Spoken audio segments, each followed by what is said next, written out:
obvious. We got a problem here, and it's more than just Alvin streaming Punisher. When life begins to suck, who's reporting it? Luckily, you got two friends who you won't forget. Coming live, Alvin and friend on survival. Laughing non-stop, case drops on a cycle. Louder than intrusive thoughts off an iPhone. How they make the world seem bright with the lights off? AFs, it might as well stay up. Lies being told like that dinosaur BS. Magnifying glass to the ground if they don't see us. Having the time, roasting your favorite pizza. Bougie ain't an option, it's the wage. Make it to the grave, add moving to the place. You already know when they take the case. Laugh the pain away, it's affirmative murder. Many souls. That's right, folks. Welcome to another episode of the Affirmative Murder Minisodes. It's been a while, but to be honest with you guys, we have been letting the emails stack up because we haven't been getting a ton of them. Wink, wink, a ton of them to be able to produce them at the rapid speed of every once a week that we were doing. So we decided to take a hiatus, let them build up a bit so we can do them all in one run and crank out a couple episodes in one go. So again, that email is affirmativemurder@gmail.com. Please put that header in there, subject TFTH, and fire away with whatever you want to tell us about. But it feels good to be back, Fran. How you feeling? Feeling good, man. We had a little hiatus, but you know, we're back. Mm-hmm. And I hope we got some. I mean, you see some before I do. Mm-hmm. I hope we got some good ones, man. Well, we're gonna if find we don't have any, because I'm walking out of here. Well, please sit down. We're gonna find out right now. I have an audio submission. Haven't listened to it yet, so we're gonna find out. Hopefully, this does not make Fran leave the building. Hey guys, love what you're doing with the show, and I really like the Tales from the Hood feature. I wanted to tell you guys a quick little weird one from when I was a little bit younger. I'd say like in the early 2000s, when I was in my early 20s, I went to visit my parents' house, and my mom was complaining about the car kind of having a weird smell. So I figured I'd be a nice person and clean it out for her and try to figure out what was going on. And I wasn't finding anything, but it did smell kind of nasty in there. And eventually I looked under the driver's side seat and I found a plastic grocery bag. I was like, oh, she probably forgot some leftovers or something in there. And I open it up, and there are at least 2 dead snakes in there that are decomposing. Ew! And, my parents at the time were living pretty urban. Like, they were about 20 minutes outside of Chicago in the suburbs. They weren't by the woods or anything. Like, no good reason for why there would be dead snakes in their car. Like, they had no idea. Nobody has a grudge against my family that I can think of. Yeah, it remains a mystery to this day. We don't know how or why a couple of rotting dead snakes in a bag wound up in my parents' car. And that is my weird tale from their neighborhood. Thanks. First of all, Lisa, way to leave us on a cliffhanger. Yeah. That was crazy. I thought she was going to say Revenge. no. Oh. I thought she was going to say, it was it was a black plastic bag in the car. I cleaned out, and opened it up, and it was 2 hands, Like some kind of organ or something. Yeah. I thought heart. Oh shit. Yeah, I thought some kind of human organ. What I will say is, I don't know if you should rule out vendetta or some kind of gripe against your family, because that's very Godfather. In The Godfather, when somebody wronged the family of the Godfather, they put a dead horse's head in his bed. Like, he woke up with a cut off head of a horse in his bed. Jeez. So for me, yeah, why would your parents have 2 snakes in their car? Yeah. But elevated, they're in a bag under the seat to cause the smell. And you're like, where's the smell coming from? You can use shit. Yeah, right. Put shit in the bag It's and almost throw it in like you guys are snakes. Yeah. 2 snakes to represent both your parents. Both your parents are snakes. Yeah, right. Or your Two-Face, because snakes rats are rats. Snakes are more, you're petty, you're deceiving, you're tricksters, you double cross people. A rat is a rat. Okay. But snakes is more, you could have just wronged somebody. You didn't even realize you wronged them. Doing stuff behind the back, like a backstab. Exactly. Yeah, exactly. So I don't know. Maybe the call's coming from inside the house. Maybe your parents do know why there would be 2 snakes in the bag under their car, and they're too ashamed to tell you because they were out here being petty and doing some dirty, underhanded type of stuff. They smile in your face. You know it. Backstabbers. And somebody took 2 snakes and stuffed them in a bag. Yeah. And put them in your car. That's my speculation, of course. What kind of snakes? Garden snakes? I those are small. Yeah, right. If that's not 2 pythons, it'd be 2 giant black trash bags, and the smell of 2 8-foot pythons decompose. They wouldn't be able to fit under a seat. What are you driving a Yukon Denali? Yeah. So I'm assuming it's 2 like garden snakes. But what does that look like? If you open that bag, what does 2 decomposing snakes look like? I'm sure they smell that bad, right? It smelled bad enough that they noticed that the car, something's wrong. You eat some old McDonald's in the car stinks. I mean, I'm sure it wasn't that bad. If old McDonald's smells like 2 decomposing animals, Yeah. you shouldn't eat McDonald's. I just don't think you should eat McDonald's I in general. agree. But I'm just saying. But I don't know what it smells like. Yeah. But I don't think it just smells like. Oh man, it smells a little stale in here. What's her name? Lisa. Lisa, how dare you? Yeah, and leave us on a cliffhanger like that. I'm kind of mad at you too because you just left us with that and we don't have any resolution to that. But crazy story. Yeah. I love the way you paced it. We didn't know what was coming next, No. and so But shout out for the she did a audio. yeah, thanks for the audio submission. She had a very Yeah. vocal fry. It was very sultry. She had a lot Yes. of, and the next thing was I don't even know my parents. Who knows? So shout out to you, Lisa. Take care of that voice. Maybe get some chamomile tea with a little bit of honey and a little lemon. I think that'll probably soothe. How you know that's not her that a bit. natural voice? Maybe it is, but I'm just saying I don't know. You got to take care of your voice. I don't want to. If that's what she sounds like now, what's she gonna sound like when she's 80? They're selling what? That's she's trending in that direction, and maybe a little tea lubricate the throat will help with those things. But Fran did not get up and leave, so we're off to a great start. This one is from. It doesn't say I can't say their name, so I'm going to say, hey, shout out to Tina. All right, and the subject is wacky food. And this email goes, "Hi, Alvin and Fran. I don't have a crazy tale from the hood. I just wanted to jump in on your conversation about chicken and ketchup." Oh, this is okay. This is throwback. This is from regular. By the way, the regular episodes. by the way, conversation. Mm-hmm. This is okay. This is fine. We can talk about. Let me go ahead and let's go ahead and up the ante here. Yes. This can be a space for you to come over here and question and answer us about things on Affirmative Murder here as well, if that's what you want to do. Yes. Not just anything. Don't ask us about case updates, but like conversations we've had, a la chicken and ketchup. I'd love to hear what this person's thoughts are on chicken and ketchup. Me personally, I think it's a little wild, but maybe you have an ally out here in the world. So they want to talk about chicken and ketchup, so let's get into it. Tina says, as a kid, I used to put ketchup on everything, so I totally get it. I was super picky, so ketchup was necessary, and I do remember putting it on my chicken. I am curious what the craziest sandwich combo you've ever eaten is, and if you can top my childhood favorite, which was grape jelly and bologna. Ugh. Oh, don't you dare. Grape jelly and bologna? Don't you dare. Bologna? Don't judge this person who's trying to be your ally. That's disgusting. That's right. My mother actually made me that, and I loved it. Oh, it was lunch? made. I thought this was something you just did on your. Like I thought she was a latchkey kid. I thought your you was mother going through made hard that and times? put that in front of you. Now I'm judging you as well. I wasn't judging you at first. I'm not judging you. I don't want to judge anybody's mom.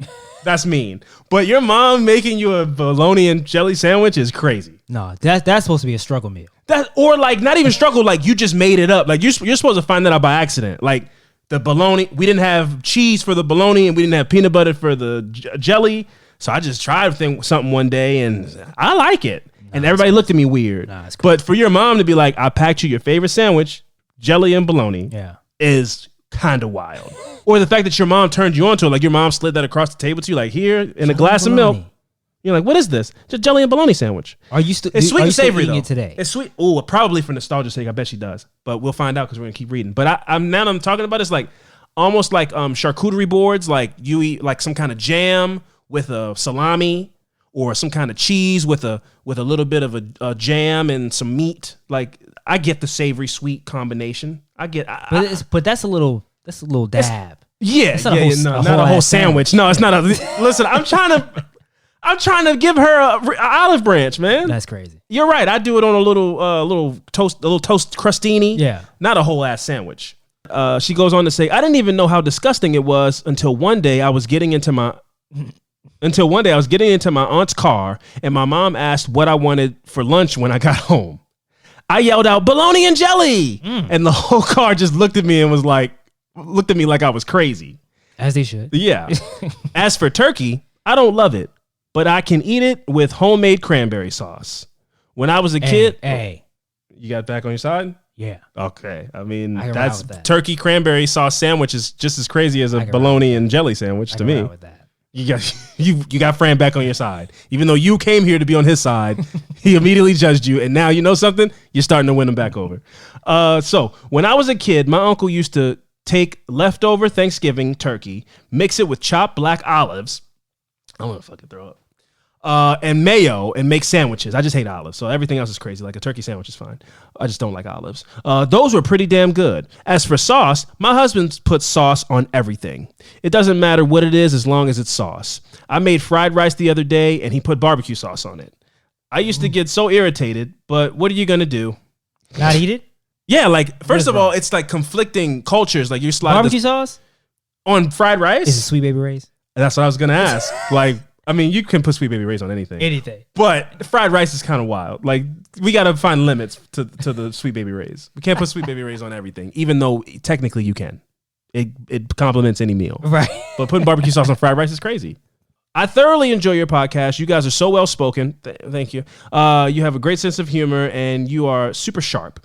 You are the same age as my son, and I wish he was half as amazing as you guys are. Showing your son like that. I mean, I'm sure he's great. But before you all get creeped out that an old lady is listening to your show, just know I've been called a GILF, LOL. And besides, I'm only 50. Okay. Hello. Okay. All right. Hey, we love you. No, we shout out to you, and you don't have to be a GILF for us to love you. That's just, I mean, if that... your confidence is supreme. I think that's great. And only 50, 50 years young. 50's the new 30. 50's the new 30, and Gilfs are out here winning. Shout out to her. A cougar. Cougar life. That's noise cougars make? That sounds like a leopard. I don't know. I'm trying to get out of this. Move on. My favorite moment so far on your show is when Alvin was talking about the invention, the Johnny rocket, and Fran started laughing so hard he couldn't breathe. I started laughing too, and it was everything. So thank you. One last question: Cholula or Tapatio? That's a tough one. I don't know what that is. Oh, they're both the Mexican hot sauces. Oh, no, it's okay. Mexican, but yeah, they're Mexican hot sauce. Tapatio is definitely a Mexican hot sauce. Is that the one with the Cholula's the brown top? Oh, we have that at the house. Yeah. I put that on my eggs. I'm a Tapatio guy. Okay. Tapatio, just first of all, you get more bang for your buck. It's a bigger bottle, and it's a thicker. The Cholula's a little thin. That's how I like it. Yeah, I like a thicker. I like a sauce. Okay. Even though Cholula is a hot sauce, it is more like a vinegary, like watery. I like it to coat the burrito, and then I take that first bite, and it's got like a red. It almost like the Cholula. I mean, the Tapatio almost hardens like milk chocolate. Okay, so let's get into this. You like to put the hot sauce on it, and then on the burrito every bite. Hot sauce bite. Oh, okay, that's what I do. Yeah, all right, I got you. Okay, yeah. Hot sauce bite. You thought I meant put it on the plate and then drizzle it. No, all I over thought you meant like you open it up and you dab it. And no. That's up. crazy. That's psychotic. Like what? You ask for hot sauce on the inside before they wrap your burrito. If that's how you feel, don't do that. Yeah. But I like to also kind of squeeze it open a little bit, so when I pour it in there, it does get down, trickle in, through the cracks and crevices of the burrito. But I'm still, once I take a bite, I'm gonna put more in there. But I like to find little surprise pockets of past dabs of hot sauce as I get down the burrito. Mm-hmm. So that's my strategy. Yeah. Thank you very much, Tina, for your fantastic email, and I hope we answered your questions. Also, bologna and jelly is wild. That's kind of the consensus we both can agree on. Yeah. No matter what she's calling to agree with you. I used to eat. She did ask that question. Yeah. What's the craziest sandwich combination? I used to have. I'm not a fan of pickles, but when we had some, I used to throw it on the sandwich. I used to eat some pickle loaf. And pickle loaf. What's that? It's bologna with pickles in it. Okay, and you put pickles on top of it. Yeah, with some mayonnaise. Double pickle. Yeah, and just chomp away. Double pickle, the double pickle supreme. Yeah, you ever had pickle loaf? I don't even think they sell pickle loaf. I don't know. We used to get it from Food Line back in the day. So I've seen like bolognas and deli meats where they have those little like pieces of things mixed into the meat. And, yeah, I was turned off by the sight of that as a kid. I bet I would like it as an adult. Oh yeah, looking at it, I go, this is disgusting. It looks like rotten or something. But it's like one of those ones like, this is all we got in here. So so I'm gonna eat it. And it was delicious. Yeah, I wouldn't eat it now, but back then it was delicious. That's such a so you had older parents than me. Yeah. Because that's such an adult. My mom was like, when I was 7, my mom was 27. Yeah. So my mom was younger than me. Yeah. And as me as 27 going to the grocery store, I'd be like, pickle loaf. Yeah. That's something you learn like 30s as an adult. You doing your own grocery shopping. Yeah. My mom just started going to the grocery store on her own while she was having a kid. Yeah. So she wasn't going to like the little specialty delis and shit. Like I wouldn't get some pickle loaf from Giant or like Kroger. Yeah. That's, you go to like the corner deli. You got to go to like, this place does the best pickled corned beef ever. Yeah. But now the double pickle supreme is wild. It sounds interesting because now you're complimenting the pickle in the loaf with extra pickle. Because you're not getting that same flavor from a pickle. Right. That's in the loaf. Right. You know, you get that little twang. Yeah. You know, between your ear and your what is that? What is that spot? In your jawline? Like jawline. Yeah, something like that. I know what you're talking about. Yeah. But now you're getting the full pickle experience. No, going double pickle, I respect it. As far as weird sandwich combinations, honestly, it's not a weird sandwich. It just is greedy. My mom would make hamburger helper. And I would make hamburger helper sandwiches. Okay, I was about to say, is this like a double stacker type thing you about to get into? No, what's that? I mean, like, because you know how you do. You'll get a sandwich and you're like, I'm gonna throw another piece of bread. No, listen, I'm not gonna sit here and pretend I never tried to make like a Scooby-Doo sandwich. Yeah. But I can't remember off the top of my head. Back in those days, I'm like, damn, what a dream. I'm like, that's crazy. You're wasting all the food in the house, making a 5-foot sandwich. But I definitely have tried in my life to be like, let me do first layer mustard, then some turkey, then some ham, then a this, then a that. Then you smash it down, put a little olive on a stick on top of it, in it like for garnish. I didn't try to do that for sure, but it didn't come out. Try and garnish when you're like 13? Yeah, let me throw a little olive stick into the sandwich on top, voila. But it just tastes like a lot of food. It doesn't really, it's not like a big sandwich doesn't really, it all tastes like a sandwich. Right. It's like, you can't really do much to a sandwich if you just put meat on it. Just put more meat doesn't make it a better sandwich. It's just a more food. Yeah. So that was my strategy. Is like, how much meat can I put on this sandwich? And it didn't really turn out that well. But when my mom would make like macaroni helper, I would, like with beef, like ground beef and stuff in it, I would take that and put it on the bread and put 2 pieces of bread and eat it like a sandwich. Yeah, that's delicious. Just like you did with Sloppy Joe. Yeah, but Sloppy Joe's a sandwich. You're supposed to eat the hamburger helper. Oh, you only made sloppy hamburger helper sandwiches. Yeah. Yeah, no, I was in the same category, but I thought it was just because I was a fat kid. Oh, okay. You were eating hamburger helper sandwiches too? Oh, yeah. Okay, then all right. Then maybe it's not that crazy. No. All right, well then, hey, Tina, I don't have an answer for you. We're just eating regular sandwich. We're just 2 dudes eating regular sandwiches. Can't relate. Affirmative Murder is brought to you by ZocDoc. You're extremely unlikely to find quality medical advice in your group chat or any random TikTok rabbit hole you happen to stumble down. But you can find it from a doctor on ZocDoc. ZocDoc is the only free app that lets you find and book doctors who are patient-reviewed, take your insurance, are available when you need them, and treat almost every condition under the sun. That's right, folks, you heard me. No more doctor roulette or scouring the internet for questionable reviews. With ZocDoc, you have a trusted guide to connect you to your favorite doctor you haven't met yet. Just go to ZocDoc.com/AMP and download the ZocDoc app for free. Then find and book a top-rated doctor today. Many are available within 24 hours. That's ZocDoc, ZocDoc.com/AMP. Put that all together, that's ZocDoc.com/AMP. We're going to finish things off with an email from a listener named Liana, and then we're going to get out of here. So this one says, Alvin and Fran, my name is Liana. You can use my name. I'm listening to the March 16th episode that dropped on my 45th birthday. Happy birthday to you. Happy birthday. Yeah, 45. And I heard you guys say something about crazy neighbors, and boy, do I have one for you. Before I get to the neighbor, let me tell you about my neighborhood. On my block, there were tons of kids, and we all went to school together and hung out. We used to have a street-wide water war where you used whatever you could fill with water. That sounds fun. I remember like when Super Soakers was a thing and big ones, and you pump them and filling them, using people's hoses and running around.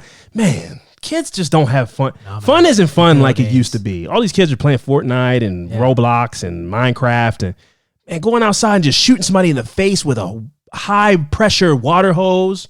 And then, or somebody fall and hit their head on a sprinkler and bust their head open. They got to go to the hospital. What? Just like, just the bumps and bruises and scrapes of youth. Yeah, I get that. You got to rinse your head off with the hose outside. That hose came in handy for so many things. Yeah. It's like first aid system, thirsty when you don't want to go in the house, just hit a hose real quick. Yep. Sometimes you pee in it as a prank. That's crazy. Anyway. Wait a second.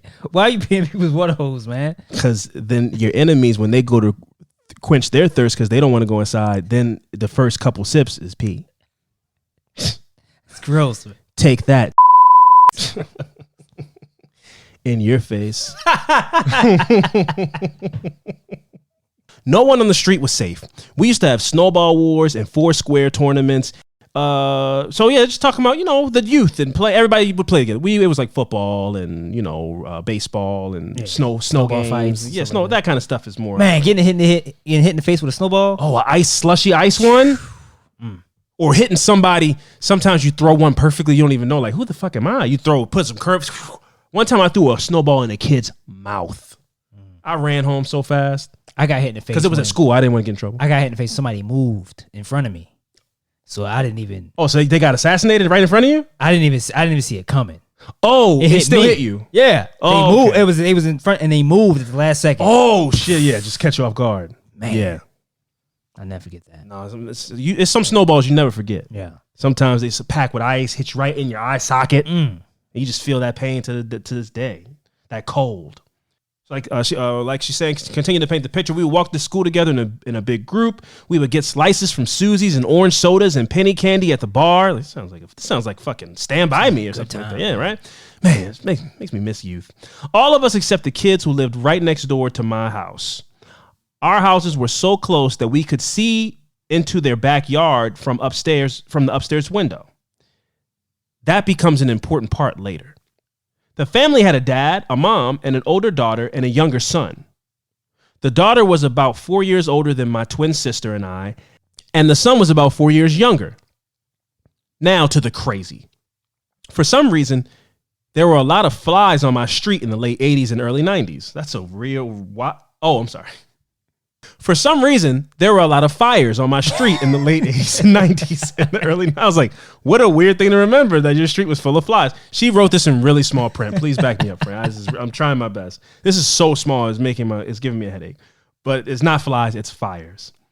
Every time there was a fire, we'd be alerted not just by the normal sirens, but by my neighbor, the dad, driving up and down the street in his pickup truck with some weird siren screaming fire. So the dad had his own siren. So the ambulances are coming, but he also wanted to get in on the action and alert people with his own siren. Is it something he wanted to do? Maybe he just always wanted to be it. Maybe he's like a failed firefighter, so he's riding up and down the car going, wow. Yeah. Wow. That's like embarrassing. One of them single yellow one things. Light? Yeah, on top of his hood. We got another one. Don't embarrass your kids like that. Just stay in the house, parents.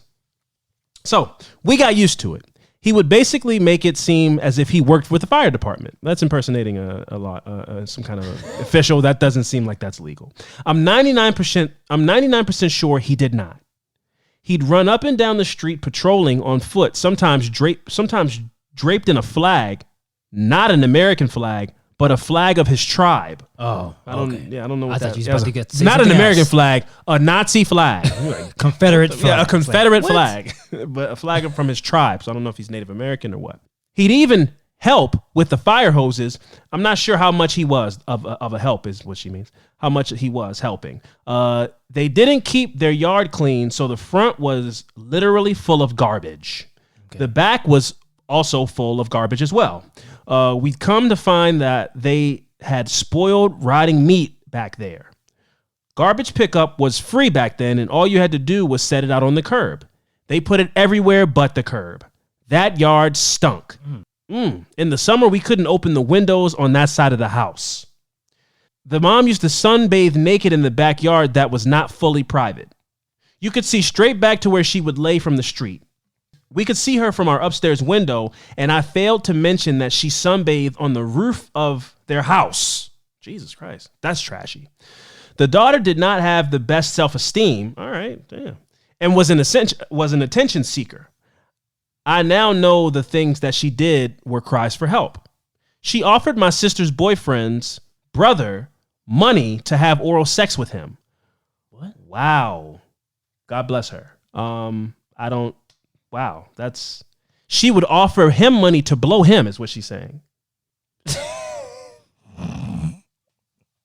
Anyway, as Yeah, as Where in, is this going by? I don't know. I don't know. I really don't know what this is about. I mean, I'm guessing this is about garbage. I don't know. I'm just trying to get to the end. So she wanted to reiterate what she goes, as in she'd pay him to do that for him. The wildest thing she did was call the cops on her dad and spin a story where my twin sister and I attempted to save her. None of that happened, and I was stuck explaining that I had not reached out to help her out of a window that I couldn't even reach to open. So, not to mention that my mother was halfway done with my hair, so I was standing there talking to the cops with a comb stuck in my half-braided hair. The son was the only normal one. We used to pick on him for his love of biker shorts, but in reality, we were all just jealous of his ability to not give a fuck of what we all thought and wore what he wanted to wear proudly. Yeah, shout out to that kid. I don't know whatever happened to them. I remember there being a big fuss about how messy the yard was, and then they were gone. I have a bunch more crazy neighborhood stories like that one when we found like the one time we found a Ouija board and a ghost knocked on my front door. She probably should have told that one. She probably should have told that one. Or when we built an igloo at the end of the street. Thanks for making Tales from the Hood a thing. I love listening to these stories. Be well, Liana. I don't really know. I don't really know what that story was about. She had neighbors that were gross. I think that was there was crazy neighbors. She had crazy neighbors. They were gross, and one of them had attention problems, and the other boy wore biker shorts. Yeah. I think maybe listen, Liana, not that you need one, but how about we, when you get a chance, how about you do a redo and just do the Ouija board story where a ghost knocked on your door? As exciting as this story was about the dad having the siren. I love the story, Liana. Thank you so much. Fran, this has been a great first episode back. Yeah. And loved every story. From the audio submissions to Liana's wonderful story, to everyone that participated in this week's episode, we are so thankful. Again, that email is affirmativemurder@gmail.com. We would love to hear from you, whether it's audio or wonderful submissions about your crazy neighbors and things of your neighborhood and stuff like that. We would love to hear them. Yeah. We support people expressing themselves and telling crazy stories. This was another many examples of that in this episode. Mm-hmm. Again, affirmativemurder@gmail.com. Thanks so much, friend. Let them know. Always be on the lookout, and don't impersonate firefighters, I guess. Yeah, don't do that. That's dangerous. See you guys next time.